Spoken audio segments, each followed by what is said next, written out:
just swam back from the sea. I was soaking wet. I saw him alone, taking off his pants. He held a leather belt in his hands. He looped the belt into a circle. He looked up at the towering coconut tree. Then he bound his feet. He climbed up the tree trunk. I felt both worried and curious. I quickly put on clothes. I followed him. I soon arrived at the coconut grove. The ground was covered with fallen coconuts. I felt even more puzzled. I did not know what he intended by climbing the tree. I quietly walked to the base of the tree. I did not expect to hear him whispering with another woman. I clenched my fists in anger. I wanted to shake the coconut tree. I wanted to make him fall down, but in the next moment, I suddenly thought of something I simply... Сережа!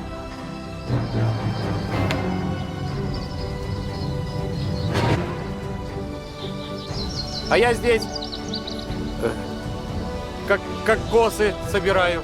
nodded. I did not expose his lie. I had my own plan. Night fell. We sat by the campfire like on a vacation. I gently stroked his forehead. As if nothing had happened, I watched him fall asleep. I quietly observed the speedboat. I made a decision that would make him regret for a lifetime. The next morning, he was awakened by the rising tide. He had not yet reacted. I walked from afar, speaking as I came. Значит, катер унесло в океан, а телефон ты потерял. Ну не переживай. Ты же сам мне вчера говорил. Сюда каждый день ходят экскурсии.